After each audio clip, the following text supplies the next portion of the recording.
Corona উদ্বেগের মাঝেই ফের ডেঙ্গির আতঙ্ক। গত বছরের শেষ দিনে বেলেঘাটা আইডি হাসপাতালে ডেঙ্গি আক্রান্ত হয়ে এক মহিলার মৃত্যু হয়েছে।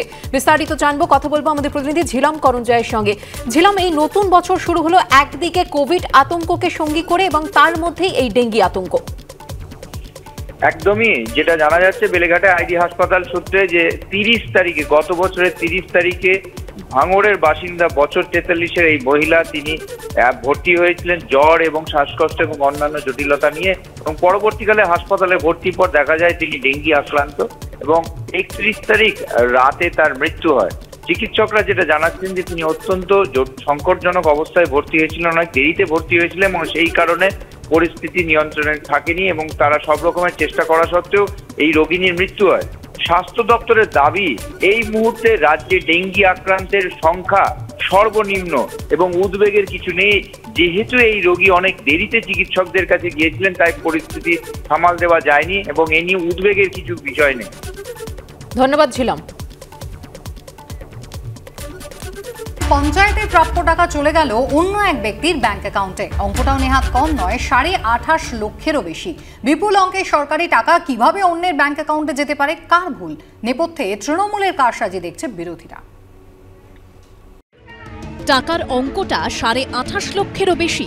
পঞ্চায়েতের এই বিপুল পরিমাণ টাকা কিনা চলে গেছে অন্য একজনের অ্যাকাউন্টে। এর থেকেও বড় কথা, প্রায় 7 মাস হতে চলল সরকারি এই টাকা এখনো উদ্ধার করা যায়নি। এমনই মারাত্মক অভিযোগ উঠেছে বীরভূমের লাভ।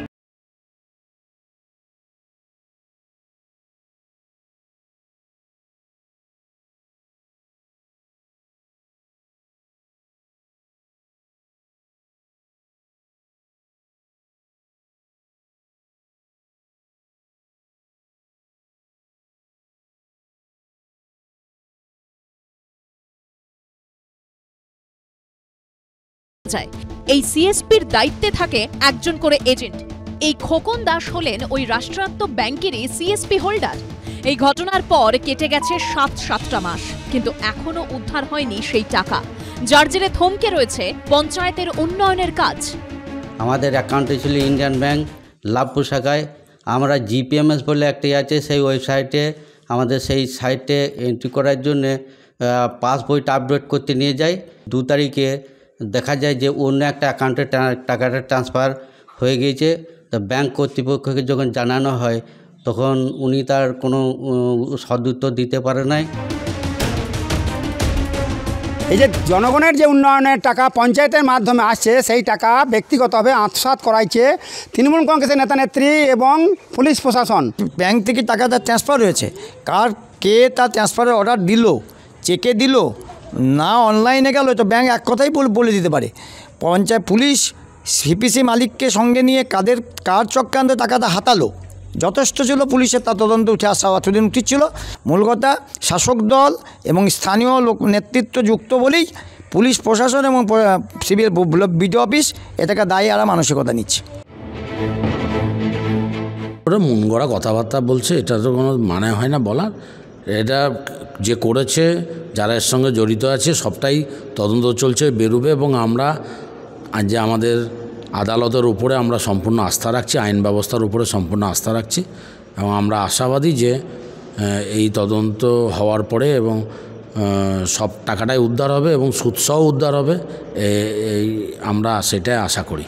এই ঘটনায় পঞ্চায়েতের তরফে থানায় অভিযোগ করা হয়েছে, যার ভিত্তিতে খোকন দাসকে গ্রেপ্তারও করেছিল পুলিশ।